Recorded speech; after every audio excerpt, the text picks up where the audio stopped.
അസ്സലാമു അലൈക്കും, welcome back to my channel. ഇന്ന് ഞാൻ വന്നിട്ടുള്ളത് ഈസി വാനില സ്പോഞ്ച് കേക്കിൻ്റെ റെസിപ്പി ആയിട്ടാണ്. അപ്പോൾ നല്ല സോഫ്റ്റ് ആയിട്ടുള്ളൊരു കേക്കാണിത്. അപ്പോൾ എല്ലാവരും ഇതൊന്ന് ട്രൈ ചെയ്ത് നോക്കുക. വളരെ എളുപ്പത്തിൽ നമുക്ക് കുക്കറിൽ ഉണ്ടാക്കാൻ പറ്റുന്ന ഒരു കേക്കാണ്. അപ്പോൾ നമുക്കിത് എങ്ങനെയാണ് ഉണ്ടാക്കുന്നതെന്ന് നോക്കാം. അപ്പോൾ ആദ്യം തന്നെ നമ്മൾ കുക്കറിൽ ഓയിൽ തേച്ച് കൊടുക്കണം. അപ്പോൾ നമ്മൾ ഒരു ടീസ്പൂണോളം, ഒരു ടീസ്പൂൺ വേണ്ട, നമ്മൾ കുറച്ച് ഓയിൽ ഒഴിച്ചിട്ട് നന്നായിട്ടൊന്ന് ബ്രഷ് ചെയ്തെടുക്കാം. അതിനുശേഷം നമ്മുടെ കുക്കറിലേക്ക് കുറച്ച് മൈദ ഇതുപോലെ ഇങ്ങനെ വിതറി കൊടുക്കാം. ഇങ്ങനെ ചെയ്ത് കഴിഞ്ഞാൽ പെട്ടെന്ന് തന്നെ നമ്മുടെ കേക്ക് അതിൽ നിന്ന് വിട്ട് കിട്ടും, ഒട്ടും കുക്കറിൽ പിടിക്കില്ല. അപ്പോൾ ജസ്റ്റ് നമ്മൾ കുറച്ച് മൈദ ഇട്ടിട്ട് ഇതുപോലെ ഇങ്ങനെ തട്ടി എല്ലാ ഭാഗത്തുനിന്ന് ആക്കി കൊടുക്കാം.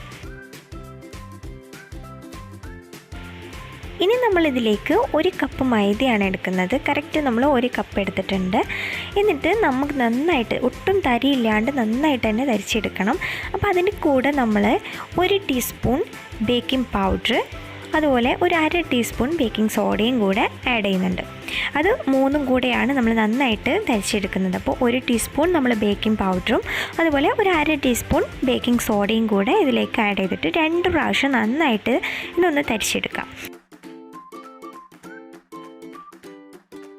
പിന്നെ നമുക്ക് വേണ്ടത് 1 കപ്പ് പഞ്ചസാരയാണ്. ഇത് നമ്മൾ നന്നായിട്ട് മിക്സിയിലിട്ട് പൊടിച്ചെടുക്കുന്നുണ്ട്. നമ്മൾ മൈദയും പഞ്ചസാരയും സെയിം അളവിലാണ് എടുത്തിട്ടുള്ളത്. പിന്നെ നമുക്ക് 4 മുട്ട വേണം.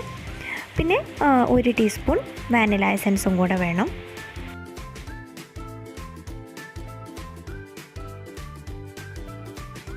ഇനി നമ്മൾ ഒരു പാത്രത്തിലേക്ക് 4 മുട്ട പൊട്ടിച്ച് വയ്ക്കുക. എന്നിട്ടിത് നന്നായിട്ട് നമ്മൾ ബീറ്റ് ചെയ്തെടുക്കുകയാണ്. അപ്പോൾ ഇനി ബീറ്റർ ഇല്ലെങ്കിലും കുഴപ്പമില്ല, നമ്മൾ ഇവിടെ ബീറ്റർ വെച്ചിട്ടാണ് ചെയ്യുന്നത്. ബീറ്റർ ആകുമ്പോൾ കുറച്ചുകൂടി എളുപ്പമായിരിക്കും. അതല്ലെങ്കിൽ ഹാൻഡ് വിസ്ക് വെച്ചിട്ട് ചെയ്താലും മതി. ഇനി നമുക്കിത് നല്ല ക്രീമി ആയിട്ട് നല്ല തിക്കായിട്ട് വരുന്ന വരെ നമുക്കിതൊന്ന് ബീറ്റ് ചെയ്തെടുക്കാം. ഒരു 2-3 മിനിറ്റ് ബീറ്റ് ചെയ്താൽ മതി. അതിനുശേഷം നമുക്ക് ഇതിലേക്ക് പഞ്ചസാര പൊടിച്ചത് ആഡ് ചെയ്യണം.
ഒന്നിങ്ങനെ തട്ടിക്കൊടുക്കുക. അപ്പോൾ ഇതിലുള്ള എയർ ബബിൾസ് ഒക്കെ ഒന്ന് പോയി കിട്ടും.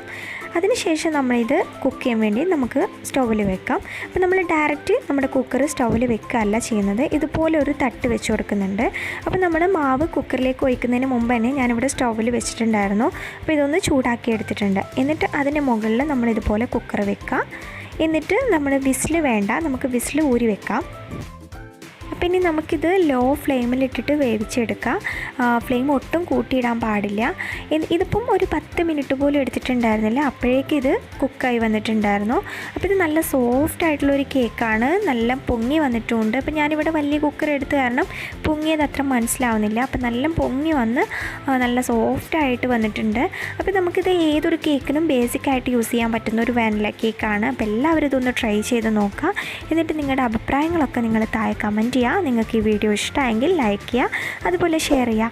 അപ്പോൾ നിങ്ങൾ ഇതുവരെ എൻ്റെ ചാനൽ സബ്സ്ക്രൈബ് ചെയ്തിട്ടില്ലെങ്കിൽ ഒന്ന് സബ്സ്ക്രൈബ് കൂടെ ചെയ്ത് സപ്പോർട്ട് ചെയ്യുക. അതിന് തൊട്ടടുത്തുള്ള ആ ബെല്ലൈക്കണും കൂടെ എനേബിൾ ചെയ്യുകയാണെന്നുണ്ടെങ്കിൽ ഞാനിടുന്ന വീഡിയോസിൻ്റെ നോട്ടിഫിക്കേഷൻസൊക്കെ നിങ്ങൾക്ക് അപ്പം ലഭിക്കും. അപ്പോൾ ഇനി നല്ലൊരു വീഡിയോ ആയിട്ട് വീണ്ടും കാണാം. Thank you for watching. By.